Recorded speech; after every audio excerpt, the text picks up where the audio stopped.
रूस और यूक्रेन के अलावा मिडिल ईस्ट में भी नया वॉरफ्रंट खुल चुका है और यहां तो बाकायदा आसमान में रॉकेट्स बरस रहे हैं।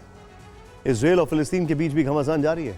गाजा पट्टी इस वक्त परस्पर वॉर का एपिसेंटर बना हुआ है, लेकिन जानकारी इस बात की है कि इजराइल के ऑपरेशन के बाद 2 दिन तक एक दूसरे की तरफ बारूद बरसाने के बाद दोनों के बीच सीजफायर हुआ था।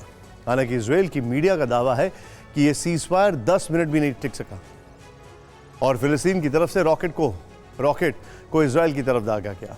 लेकिन इजराइल के पास एक ऐसा ब्रह्मास्त्र है जिसके चलते फिलिस्तीन के सारे वार बेकार हो रहे हैं। आज इसी सुरक्षा कवच पर डिटेल में बात करेंगे। इजराइल के बाहुबली की एक पावर को डिकोड करेंगे, लेकिन पहले आपको इजराइल और फिलिस्तीन के बीच टकराव की लेटेस्ट रिपोर्ट दिखाते हैं।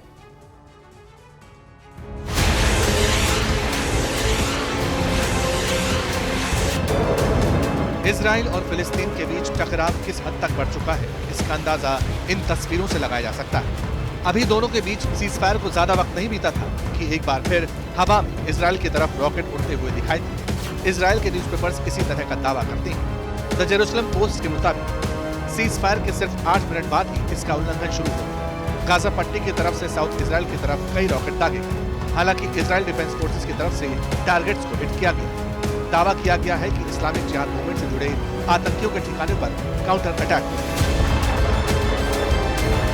इजराइल और फिलिस्तीन के बीच विवाद और बार पलटवार कोई नई बात नहीं है।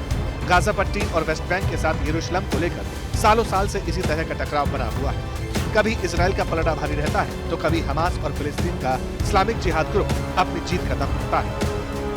लेकिन इस बार ये टकराव तब और गहरा गया जब शुक्रवार को इजराइल की तरफ से फिलिस्तीन के जिहादी ग्रुप के खिलाफ स्पेशल ऑपरेशन चलाया गया। इजराइल ने इसे ऑपरेशन ब्रेकिंग डॉन का नाम दिया। इजराइल के इस हमले में फिलिस्तीन के कमांडर तायसीन जवारी मारा गया। इसके बाद फिलिस्तीन की तरफ से भी कार्रवाई की गई। जानकारी के मुताबिक 2 घंटे में कम से कम 100 रॉकेट इजराइल की तरफ दागे गए। इनकी तस्वीरें भी सामने आई।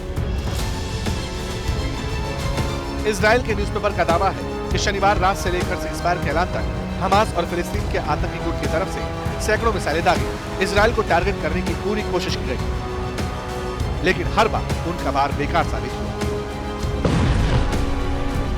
क्योंकि इजराइल के पास आयरन डोम नाम का ब्रह्मास्त्र है, एक ऐसा सुरक्षा कवच जिसके चलते हमास और फिलिस्तीन के जिहादी ग्रुप के सारे रॉकेट और मिसाइल हवा में ही ढेर कर दिए गए। इजराइल डिफेंस फोर्सेस का दावा है कि आतंकी संगठन की तरफ से कम 580 रॉकेट दागे गए, यानी इजराइल के लोगों को मारने के लिए 580 बार हमला किया गया।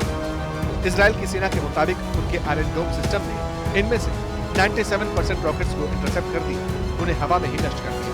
हालांकि कहा तो ये भी जा रहा है कि 120 से ज्यादा रॉकेट्स वापस गाजा में गए, जिसके चलते कई मासूम फिलिस्तीनियों की जान चली गई। इजराइल डिफेंस फोर्सेस की तरफ से स्टेटमेंट आया कि आयरन डोम इजराइल की हिफाजत करता है, जबकि इस्लामिक जिहाद गाजा को खतरे में डाल रहा है।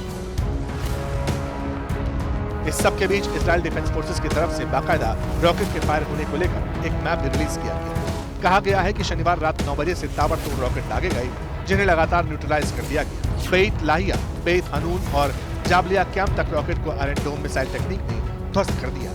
हालांकि इजराइल की तरफ से अब दावा किया जा रहा है कि हमास और आतंकी ग्रुप तो चेहरे हैं, असली खिलाड़ी तो ईरान है। गाजा के कंधे पर बंदूक रखकर इजराइल की तरफ ईरान निशाना लगा रहा है, यानी ये सब ईरान की शय पर हो रहा है। इजराइल का ब्रह्मास्त्र आयरन डोम को जानिए।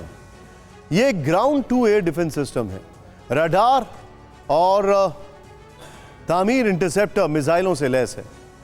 आयरन डोम में लगा रेडार दुश्मन के रॉकेट या मिसाइल की रेंज बताता है। हवा में ही हथियार के सटीक लोकेशन का पता लगाता है।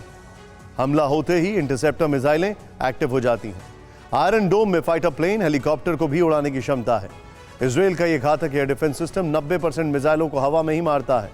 इजरायली सेना ने यह कहा है, दुश्मन के ड्रोन तक को भी आसमान में उड़ा देने का मादा रखता है। आयरन डोम को राफेल एडवांस डिफेंस सिस्टम और इजराइल एरोस्पेस इंडस्ट्री ने मिलकर बनाया। मौजूदा वक्त में दुनिया के बेहतरीन डिफेंस सिस्टम में यह शामिल है। ऑल वेदर ऑपरेशनल कैपेबिलिटी की वजह से किसी भी वक्त किसी भी तरह के मौसम में कारगर है। 2006 में हिजबुल्लाह से जंग के बाद इजराइल ने कहा था कि डिफेंस सिस्टम बनाएंगे। कहा तो यह भी गया जाता है कि अमेरिका की मदद से इजराइल ने आयरन डोम को तैयार किया है। 2011 में इजरायली डिफेंस सिस्टम सेना में शामिल हुआ। लेकिन आपको यह बताना जरूरी है कि यह जो डिफेंस सिस्टम है ये अभी जो यूक्रेन में हथियार और इस्कैंडर मिसाइल वगैरह इस्तेमाल हो रहे हैं उसके आगे फेल है ये भी एक फैक्ट है।